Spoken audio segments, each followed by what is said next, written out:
There is something about your second husband and this ninth house information that has me shook.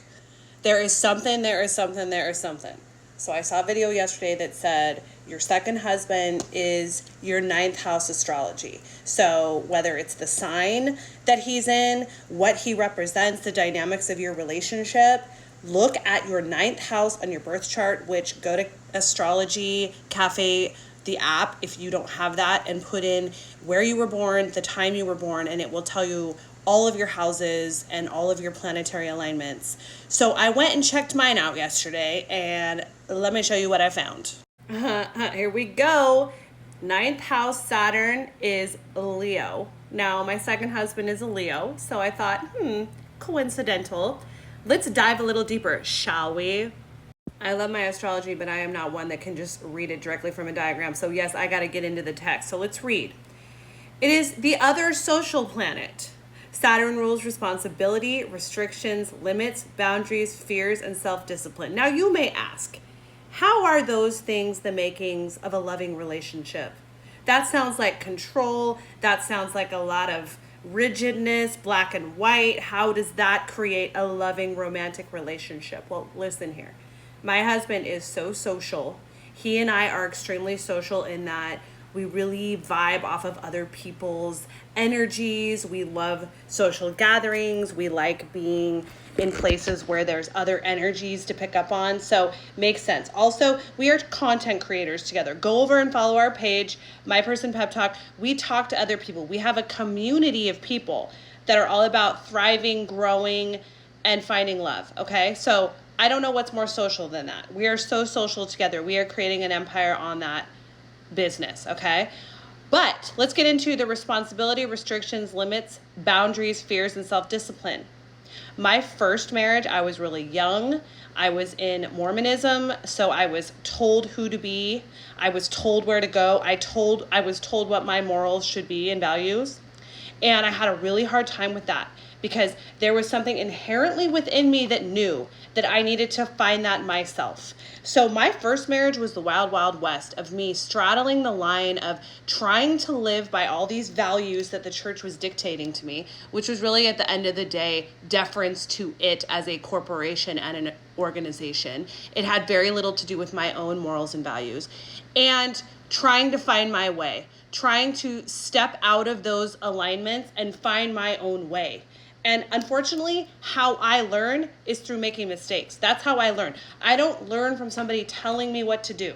I learn from experiencing and trying. So my first marriage was like me stepping, out of those paradigms of control and dictatorship and like trying to find my own way and tapping into my divine wild feminine and then going back to the rules because I was scared of that. Okay? Back and forth, back and forth.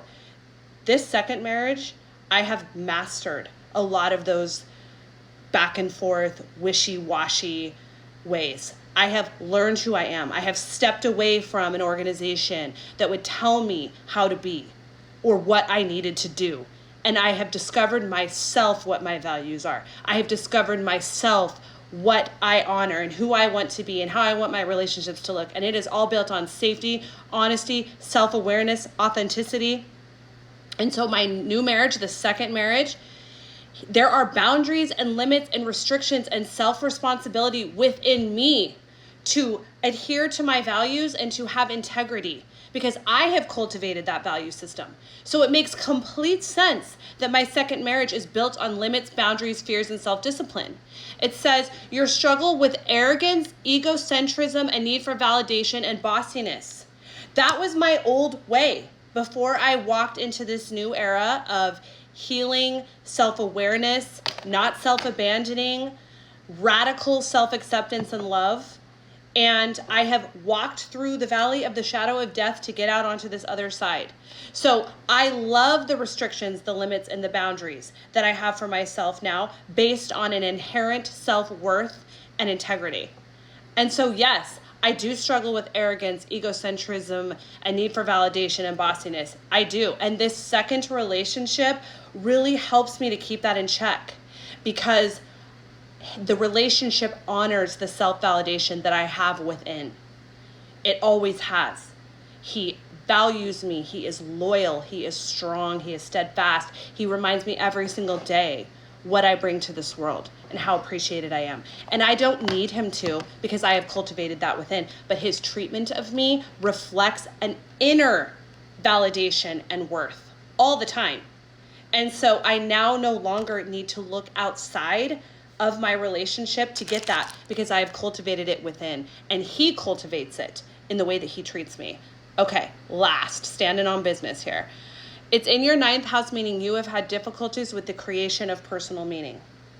If I did not explain in my first marriage how I had difficulties of finding personal meaning because a church was giving it to me, because my relationships with other people were giving it to me, because my parents were giving it to me, because everybody was telling me what I needed to be and what my meaning in life should be. That was my first marriage. My second marriage, I have understood what that meaning is at a baseline core foundational level. And now he and I are working together to continue to heal. We work side by side on our own individual healing, and then that in turn gives us the strength and the solidarity to grow even more together and individually. Our relationship is quite literally the catalyst for even more self-growth and realization and more creation of personal meaning. We have literally started an entire galaxy centered around healing, personal meaning, finding love, and having that innate self-love.